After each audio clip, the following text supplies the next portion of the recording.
channel, welcome to the channel, welcome back to Superhero Wednesday, the day of the week we like to get damn right down and nerdy. And this week, it's not Funko Pops, it's not comic book reviews, it's not Lego sets. We're going to take a look at the comic book film / TV show stuff that we got in 2024, and I'm going to rank my 5 favorite things that we got. Whether it's as long as it's a film or a TV show, I'm going to rank my 5 favorite. I don't know how you title it. You know what the fucking rule is. My 5 favorite things. There were some stuff in this that I'm excluding from the list, like Transformers 1. Yes, it has comic books, but it's not originally from comic books. We've got stuff like... What else did we fucking have last year? I've got a big on list. I can't fucking remember. The Invincible stuff. As much as I loved it and enjoyed it, because I'm new to the word Invincible, the only thing I ever heard about Invincible was when the show started. I don't know if I've got enough of an opinion. I thoroughly enjoyed it, but I think I need to know a bit more about it before I can start absolutely ranking it off and scaling it and whatnot. Plus, I never had massive expectations for Invincible, but we had some Invincible stuff. Of course, we got loads of shit to talk about and whatnot. I'm going to do a quick little mini shout out to Craven. Craven's not on the list, but I didn't hate Craven as much as I thought I would. There's going to be a spoiler-free review up on the channel and whatnot. But yeah, it's not on the list, but there is a shout-out to Craven. So yeah, there's a couple of things that I'm definitely missing. But yeah, my overall rankings of all the comic book-related TV shows and films and whatnot we got from last year. Here we go with number 5. So the rules are set. Everybody knows the crack. Yeah, starting off... Why am I redoing everything? What the fuck?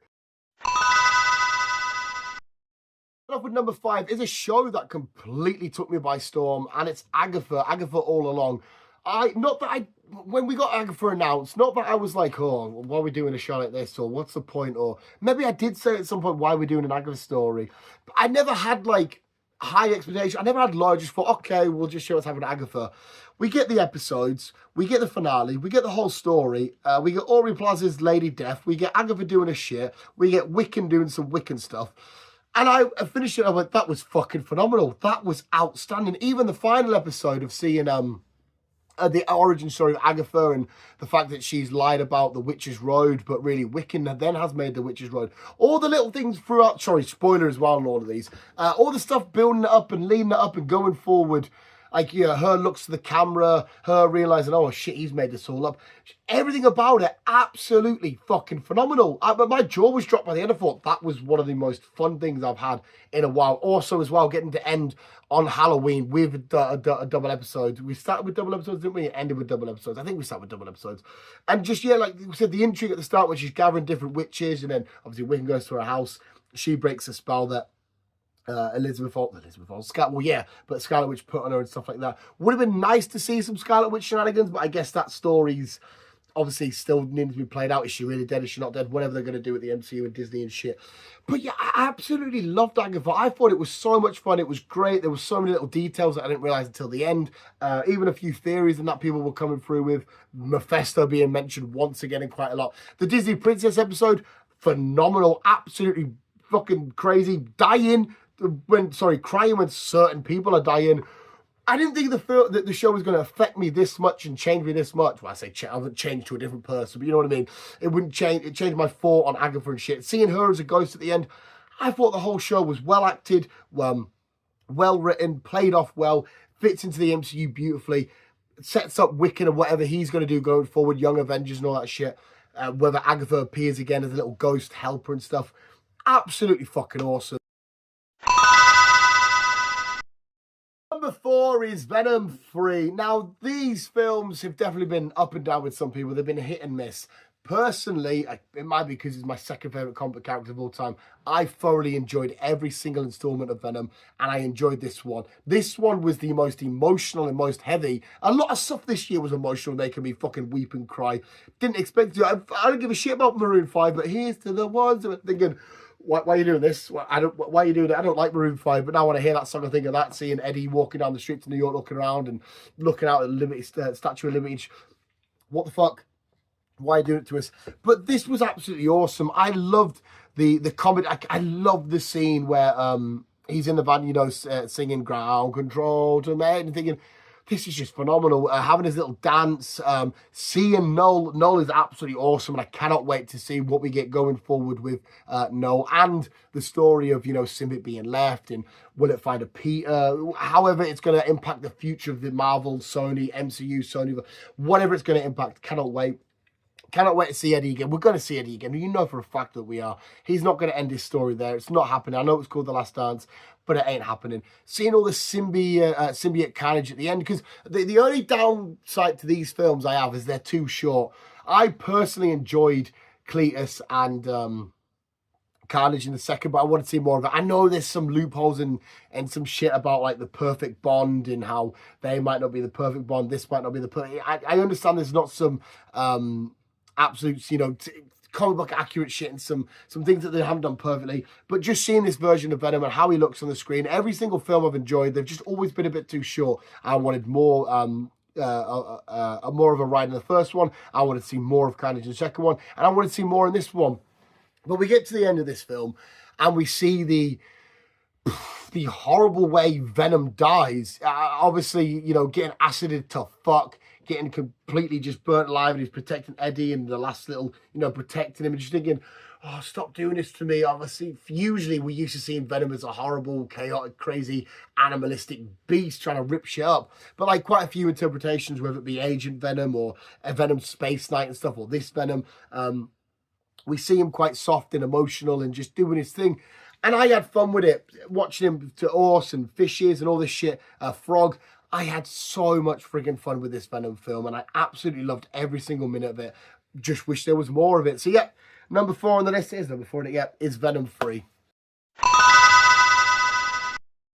Number 2 is, I'm going to do a round of applause because this happened. This is twice now it's happened to me. Round of applause. It is The Penguin. What an absolutely outstanding, phenomenal, beautiful, amazing show. To the point where we get to the end and all I see is a bat symbol and I scream my fucking house down like friggin' Joe Linton has just headed in a Champions League winning goal in the final of the Champions League for Newcastle. I went absolutely nuts. But what a phenomenal story from Sophia and her story, and how beautiful she was portrayed to Colin Farrell doing his version of Oz Cobb again. I know it's not Oz Cobblepot, it's Oz Cobb in this. Absolutely out of this world. I see a lot of people saying as well, why didn't they just give a fat guy and let a fat guy play it and whatnot? But I always feel like it's because they want the performance from him. They want this performance, but he doesn't look the part. That's why they haven't just hired. I know it's a weird argument some people bringing up. They mentioned it on Fat Man Beyond, and I'm like, well, it's just because Colin Farrell's a brilliant actor and he's done a brilliant job and they want him for the role. So yeah, I don't really get that argument. But anyway, outstanding show. And what I say at the start of this little segment, when we had Spider-Man Far From Home, I started to fall for the trick that Mysterio was doing. I was like, I mean, Mysterio's always been a little trickster, little knobhead. He's a little badass, like a little bad prick, but I'm falling for it. Maybe, oh no, wait, he's duped me. Yeah, he is a bad guy. I fell for it. After years of reading comics and all this shit, I fell for it. And it kind of happened again. I'm going through the show and I'm rooting for the Penguin. I'm like, hey, yeah, come on, you could do it. Yeah, bring back this territory, or get, you know, the Falcons and the Maronis and all this shit. Get them all kicked. Yeah, come on, do it. Oz, you can come out on top. Oh, wait, hang on a sec. You killed Vic. You horrible, fat, minging, disgusting little cunt. That fucking scene, I know I'm not the only one that felt it. Jesus Christ. Vic's done everything for him. Yes, it started off trying to steal his alloys, whatever the fuck he was trying to steal. And then we get emotionally drawn to Vic, and he gets attached to Cobb, and then he thinks about running away, get on the bus. I wish he got on that fucking bus, but he didn't. But then coming back, saving his life, they go through his adventure. He helps Oz eventually win the whole little mini gang war that he's doing and shit.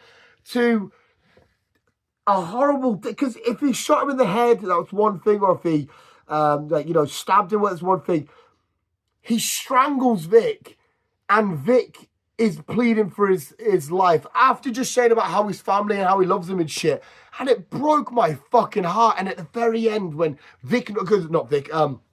Oz also tortures his mother by, she just wants to die. She doesn't want to be part of this, you know, with the connection of him killing his brothers and all this shit. He knows that she knows, and she now knows that he knows, and all that kind of carry on.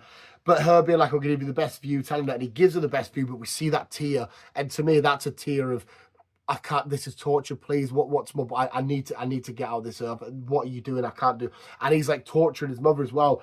To him going down and being like, yeah, tell me I've done good. Tell me I'm a good boy and all this kind of shit. And I can't remember her name now. He's telling him all the stuff that he wants to hear. And she's like, you know, Gotham's yours. No one can stand in your way. And that camera pans out. And it's as if Batman was sat listening going, oh, no one can stop you, can they? Or can they? Shine the signal, here we go. And it's like, oh, we are down. I want the next film to open up with Batman just punching a face through Oz. And it's not because, like, he's portrayed poorly. He's portrayed phenomenally. It's because he's done such a good job at being this evil, horrible bastard. I wanted to head punch him. But that's what I mean. That's why I got duped again, because I started to fall for it. I started to fall for the lies and the manipulation. He wasn't just manipulating all the pieces in this chess game. He was manipulating us as the audience and me, and just being like, yeah, I'm not really a bad guy. I want to do stuff for my ma. I want to look after my ma and all this shit. Oh, Vic, I'm going to look after you and shit. Oh, die, Vic. What the shit? What a phenomenal, phenomenal show. For me, people can argue. I know how some people feel about the... this version of the Batman and Robert Pattinson and this one of the Batman. But for me, we've had the Batman perfection, 1,000,000 out of 10. We've had the Penguin perfection, 1,000,000 out of 10. This world of the Batman is fucking unbelievably perfect. I love every single bit of it. I cannot wait for the second film. So yes, number 3, the Penguin. Number 2 is The Boys, and it was obviously, what was it, season 4. The Boys, season 4. Oh my God. I know a lot of people fell out of love with The Boys in this season. No, I didn't say fall out of love, but it wasn't their season. It wasn't their favourite season. They didn't absolutely idolise it and love it and enjoy the hell out of it. But I personally did. And a lot of it comes down to single performances like Anthony Mackie's Captain America, Anthony Starr, him as Homelander. He, as Homelander, is one of the greatest portrayals ever. There is a list of, like, villain portrayals and superhero characters and whatnot. Tom Hiddleston's Loki, Josh Brolin's Thanos, Heath Ledger's Joker, Colin Farrell's Penguin, and I have to put Anthony Starr. Is Anthony Starr in there? Yeah, thingy. I have to put his Homelander as absolute peak. I have fallen in love with this Superman-like character that on the outside is supposed to be hope and justice, and, you know, when Homelander's about, you're here for freedom, and he's the most powerful being on this, you know, planet. And then if you're face-to-face with him, and it's a psychotic, brain-dead thing that can just absolutely laser blast your face into a million pieces of, like, what do we do here? Because Superman, as much as I don't really like Superman, is the ultimate threat. There's not much he cannot do to you. Like, he can do pretty much fucking everything. And then to have it in this psychotic, crazy, egotistical, but also mentally weak at points character, you're like, oh my God, is this going to kick off? Up against Billy Butcher and the shit that he's going through, the whole technical shit. Absolutely adored the whole twist of Norman Reedus. Jesus, fuck it. Fuck Jeffrey D. Morgan being in his head and whatnot. I absolutely adored. A lot of people went nuts on the Frenchie shit about always being gay. The guy's always been fucking sexually up and down and this and that, whatever. I don't understand what the issue is, but the ultimate coming together between him and Kamiko. Oh my God. When she gets back and he's doing this shit, everyone's like, and she's like, and he's like, Frenchie and Kamiko, but then seeing them separated at the end, seeing the Gen V kids come in and separating them all, I cannot wait to see where it carries on. We cannot wait to see what Gen V stuff does. I cannot wait to see it's just all absolutely amazing. I adore the world of The Boys. This stuff with Starlight and Huey, I still don't think he did anything wrong, by the way. I know he did technically cheat, but he didn't fucking know. Me and my girlfriend had this debate. I was like, I don't think he's not in the wrong. He thought he was having intercourse with his girlfriend. He didn't think he was cheating or whatever. But her obviously forgiving him and whatnot. I love The Boys so friggin' much. It's one of my favourite TV shows of all time, without a shadow of a doubt. Full stop, done, dusted. And The Boys was just fucking phenomenal. Of course, it's the big obvious one that leaves us with Deadpool and Wolverine. What more do I need to say about this film? I guess I could just sit here and say Hugh Jackman back at Wolverine. That's why it's number 1. Done, dusted, clip done. See you later. Thanks for watching. But yeah, I can argue the story wasn't as good as maybe it was in The Penguin or The Boys or anything. But it did everything that it needed to do for me personally. and just blew it right up into a million pieces of epicness. I fucking love the fight sequence and the fight that Deadpool and Wolverine have, and pushing back all the Deadpool core and stuff like that. I love being in the void. I love the way we saw the Giant Man being used as a base. I love the little cameos we got. Sabretooth rocking up, Blade, the little joke. I will always be the only Blade and stuff. Channing Tatum's Gambit, fucking amazing. We finally got to see it. Saying hi to Elektra again. X-23 being phenomenal. Flame On, not really Avengers Assemble. Little bits like that. It was Deadpool turned up to a million, and it's what I want from a Deadpool experience. It's quite often it's what I love about going to the cinema, just some absolute fun, silly, over-the-top shit. Watching Handsome Deadpool, or whatever the fuck we call him in the end, getting shot up. He doesn't have the regenerative ability and shit. And he gets his guns. Dogpool being an absolute joy. Seeing the Wrexham player rock up. Everybody else that was rocking up in the Deadpool outfits and the variants and shit. To the TVA stuff and Wise 4 crying, just going to Disneyland. Fuck you, Foxhead. But it was fun from start to finish. And the biggest bit is the start. That fucking dance sequence and shit, which was my girlfriend that told me that's the actual dance that they use in the music video, to using Logan's body as a weapon and shit, and how we did the kills, the kill where he took the sword, went in. And me and Chris had a conversation on the podcast a while ago saying, why would you bring Wolverine back? Should you do it? Is it a perfect ending? Well, we still have that Wolverine perfect ending. It's not been tarnished. Yes, his grave and his corpse has been tarnished and messed with, but it's still intact because this is a different Wolverine. The Logan story does end. The Wolverine story continues because we have a variant. Seeing them two together, and the speech, you were the best Wolverine and stuff, and the claws going in when you go. Oh my, she has risen, baby girl. Just everything about it is so much fun and outstanding. The jokes on the multiverse stuff not working. All the jokes pretty much landing in this film. It's so rewatchable. I've watched it fucking countless times. It is a phenomenal film. I absolutely think it's outstanding. Yes, I'm an optimistic, biased little fanboy, little merc. I get it. I understand. But it's absolutely great from start to finish. As well, sometimes emotional as well, having their little talks. The performance that Hugh Jackman gives in that car about, the joke is, oh, you can't fucking die. That is one of the best performances I've seen all year. And I'm sorry, you might say, oh, shut up, Dan. I love everything Hugh gave in that scene. I love everything Hugh gave in the whole entire film. But in that particular scene, I absolutely friggin' adore it. It is phenomenal. It is outstanding.